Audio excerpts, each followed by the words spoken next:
We now have our guy Jamie Lynch here from PHLY. Excited to get his thoughts.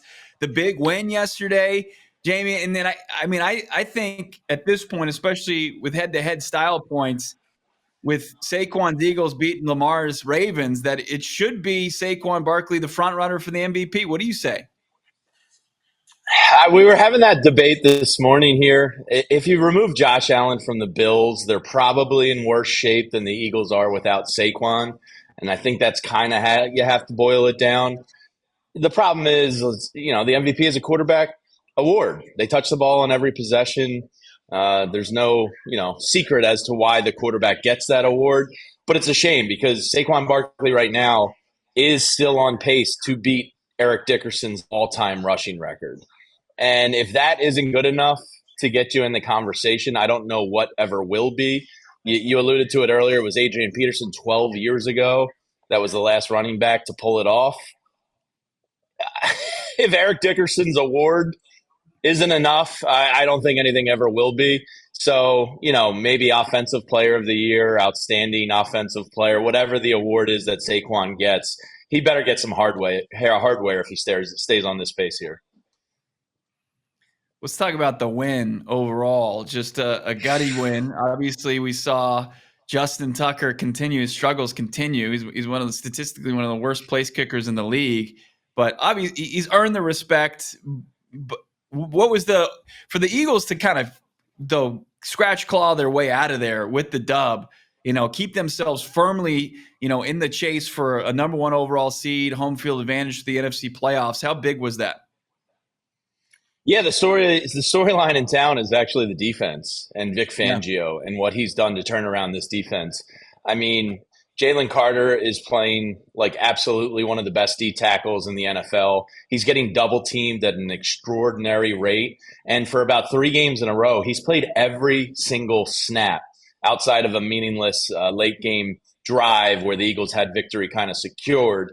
For a D tackle to play every snap like that, the Eagles usually are a heavy rotation D-line thing. Jalen Carter is playing out of this world. The secondary, Quinyon Mitchell, is right up there in the Defensive Rookie of the Year battle. And then you have Cooper DeJean, who yesterday, perhaps the play of the game is they tossed the ball to Derrick Henry out in the flat, and Cooper DeJean, this rookie from Iowa, picks up Derrick Henry and plants him into the turf in Baltimore. And it almost seems too good to be true.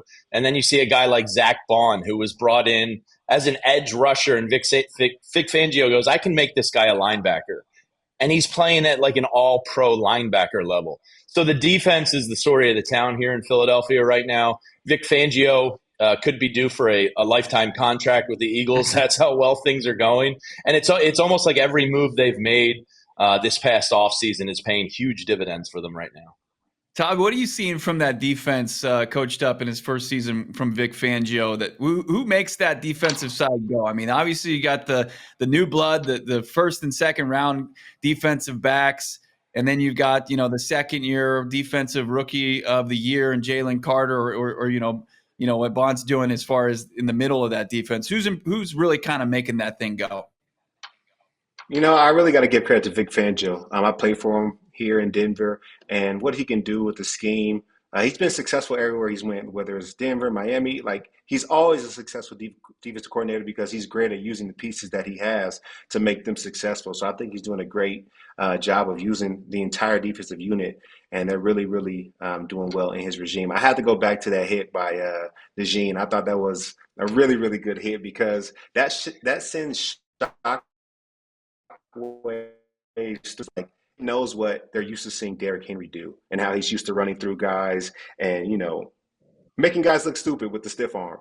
So when you impose your will on him, the rest of the team is like, oh, if he could do that to Derrick, like, what could he do to me? So I think that was a big time play from him, and I think it really sparked the team.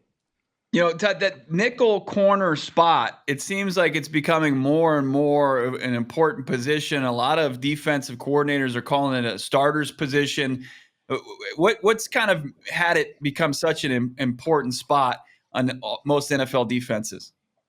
Because I think it's really a a unicorn. Like you have to be able to do it all. You got to be able to, cover really well. You got to be able to tackle in the run game. A lot of talented wide receivers are not playing the X and the Z anymore. Now, really talented guys are playing in the slot. So you got to be able to cover CD Lamb one on one, but also tackle Derrick Henry if he gets out. Like it's a very, very tough position because you have to do everything. It's kind of like an extra linebacker that can cover a little bit better. Us linebackers, we never get a lot of love. So, I consider that nickel as like an extra linebacker. Safety. And Todd, go ahead. I was just going to say, Todd, you can probably talk to it about Vic. I think the thing we're seeing this year with the defense that the defense was lacking last year when they fell apart.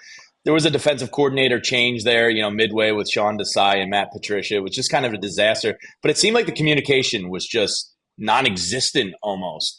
And now with Vic Fangio, whether it be the Georgia guys that know each other in second nature, Nolan Smith is really coming on as an edge rusher. The communication between the defense, between those linebackers and the secondary, everybody seems to know their role and trust it. And I think that's maybe the biggest thing that Vic has brought to the Eagles defense this year. Yeah, I think that's exactly what he does. He really he really likes having smart players, and he really puts a lot on your plate to be able to communicate, to be able to understand. A lot of stuff is 3-by-1 versus 2-by-2 based. If they motion, we got to change the call. He's also the kind of coach that Saturday night you're getting ready for bed. He's like, "Hey, I'm gonna put this in on Sunday, just a whole new play." And you're like, "Tomorrow? You want to run this tomorrow?" And then so he keeps you on your toes. He keeps you smart, and I think the guys are playing really well because of that. This is a massive win for the Eagles, Jamie. Next week, a feisty Panthers team that lost in overtime to the Bucs, but should be a win at home for the Eagles. You could dress that up as a trap game if you want, but I think it's Philly's game. But then you've got probably the two biggest games remaining on the schedule back to back. The battle for Pennsylvania against the Pittsburgh Steelers, who just won't play bad football when people expect them to kind of slow down. And then you've got a big rematch with the Commanders on the road in D.C. I mean, what's going to happen for them to catch the Lions and get that number one overall seed? Well, I think the strength of schedule is actually in the Eagles' favor here. They have an easier remaining strength of schedule. The Lions do have to go through some NFC East or some NFC North, real battles there with the Packers and the Vikings.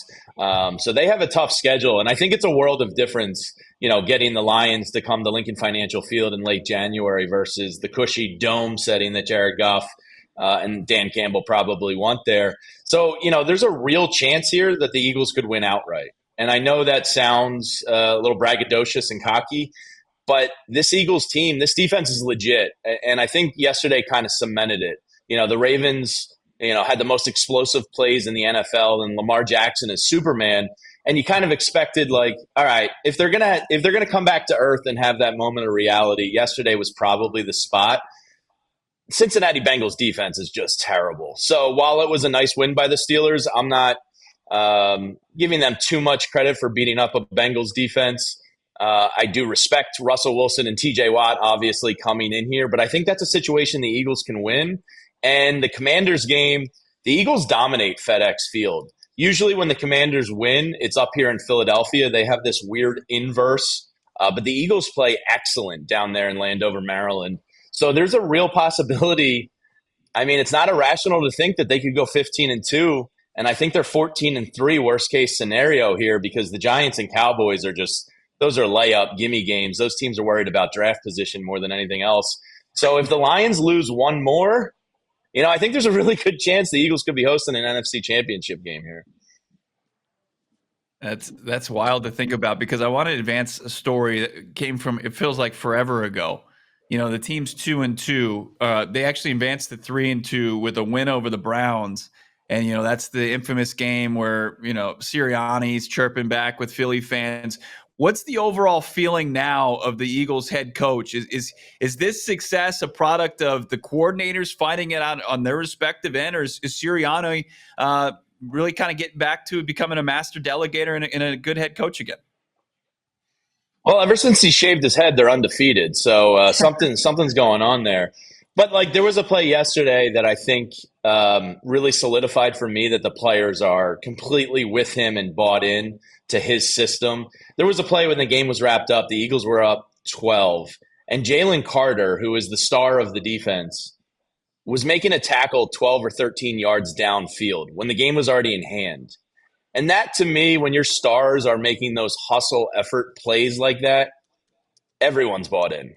And Jalen Carter making a, seemingly innocuous tackle 12 yards downfield may not have meant much to the overall game. But to me, it went, damn, these guys really like Sirianni. They're playing for Sirianni.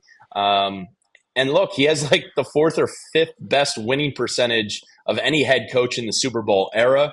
He tied Doug Peterson yesterday already in Eagles franchise history. And he's had I believe this is his third 8-game win streak while with the Eagles. So when you just look at the resume on paper, there shouldn't be anything to complain about. It was a rocky start to this year. But after the bye week, the self-scouting, him and Jalen Hurts, there was a great piece yesterday from ESPN that they kind of repaired their relationship. And Nick Sirianni's in really good spot right now overall. I know Sirianni was on the hot seat earlier this year. I think he should be buying Saquon Barkley steak dinners every night, because I think that's the reason why this team has made the change. I know Sirianni's a good coach. They've been successful in the past, but this year is all about Saquon Barkley. If they don't have Saquon Barkley, I do not think that they are in the position they're in right now and playing as well. Yeah, you're absolutely right. I mean, and that's why he's a potential MVP of the league. In the 2 games that they did lose, A.J. Brown was off the field. And when you look at this offense overall, I think bringing in Kellen Moore is a huge deal too. But, I mean, the offensive line is elite. The quarterback, is probably top 10. I don't know if you want to call that elite, but it's damn good. Your running back is one of the best in the league. And when Devontae Smith and A.J. Brown are playing, that's one of the best wide receiver rooms in the entire NFL. So, Absolutely. Yeah, he has a very talented team behind him. But it all kind of starts with the offensive line. And, what Jeff Stoutland was able to do with Mekhi Becton, bringing him in and sliding him into guard. It's no surprise to me that the Lions and the Eagles are the 2 best teams in the NFC, because they probably have the 2 best offensive lines. Mekhi Becton's come a long way since puking after a couple reps in training camp to a solid interior offensive lineman. People are starting to write him off as a first-round bust, but look, playing with the guys on that line, being able to steady the center position post Jason Kelce, some overlooked storylines for the success of this Eagles team. You guys are talking about it every day. Bo Wolf, Zach Berman, and our guy Jamie Lynch, of course, pre- and post-game shows for PHLY_Eagles on Twitter. Follow Jamie as well at JE Lynch Jr. We all silly like the mayor.